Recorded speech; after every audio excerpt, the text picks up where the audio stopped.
comme un biof, bienvenue dans cette nouvelle capsule dans laquelle on va tous ensemble connaître, identifier les différentes pièces d'une fleur. C'est-à-dire, on va tous savoir la structure de la fleur, l'organisation de la fleur, de quoi elle est composée de la fleur.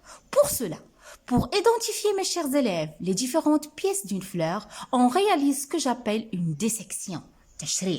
Donc, pour cela, il va nous falloir un matériel.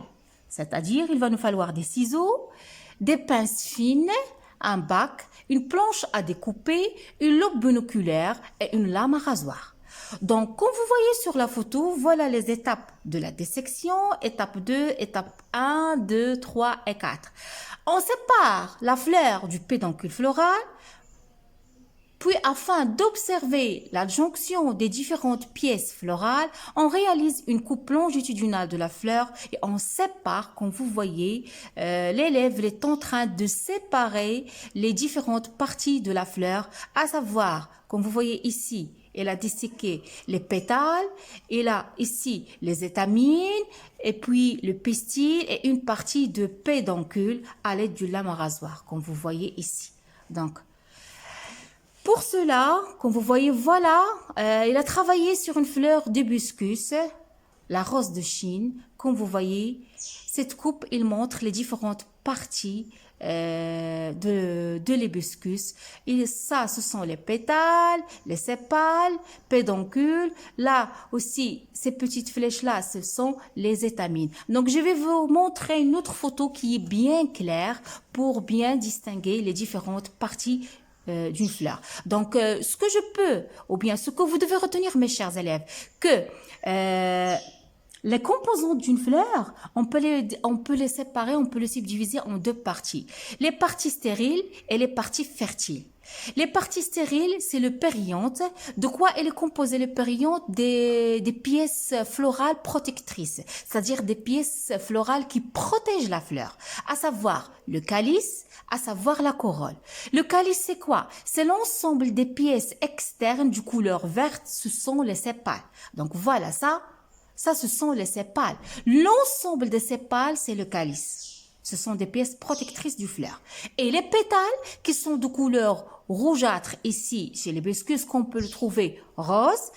La coloration des pétales, ça varie d'une fleur à l'autre. L'ensemble des pétales, ça forme la corolle. Donc, retenez, le calice, c'est l'ensemble des sépales. La corolle, c'est l'ensemble des pétales. Calice plus corolle, ça constitue les pièces stériles de la fleur. Ça constitue ce que j'appelle le périanthe. Passons aux parties fertiles, c'est-à-dire les organes mâles et les organes femelles. Qu'est-ce qu'on a? On a les étamines. Les étamines, ça représente l'organe reproducteur mâle. Ça représente l'organe reproducteur mâle. L'ensemble des étamines, mes chers élèves, ça forme l'androcée. Ça forme l'androcée. Et le gynécée ou bien le pistil, c'est l'organe reproducteur femelle. L'ensemble des carpelles, c'est l'organe reproducteur femelle. Mes chers élèves, un autre document que représente les étapes de dissection d'une fleur de lys. Comme vous voyez, c'est très beau. Vous voyez les étapes. C'est la même démarche qu'on a vue chez l'hibiscus, c'est la même démarche, le même protocole expérimental. Qu'est-ce qu'on voit? De quoi elle est composée cette fleur-là? Donc, comme vous voyez, 3 pétales, 3 sépales. On a le pistil, l'organe femelle, qui est formé d'ovaires, le style et le stigmate. Le pédoncule floral qui porte la fleur. L'organe mâle, c'est l'étamine qui est formé. Par quoi il est formé l'étamine? Il est formé par l'antère, par le filet. L'ensemble des étamines, ça forme l'androcée. Ok? L'ensemble des pétales, voilà les pétales et voilà les sépales. Ok? L'ensemble des sépales, le calice, l'ensemble des pétales, le corolle. J'espère que c'est bien clair, mes chers élèves. L'ensemble des pétales, l'ensemble des sépales, le calice et l'ensemble de pétales, pardon, tout à l'heure j'ai dit le corolle, c'est la corolle. C'est un nom féminin. Donc, j'espère que c'est clair. Je vais vous montrer une autre photo. Celle-là, c'est la meilleure, comme vous voyez. Schéma d'une coupe longitudinale de la fleur d'angiosperme, le pédoncule floral, l'ovaire, les sépales, les étamines, stigmates, le pétale aussi.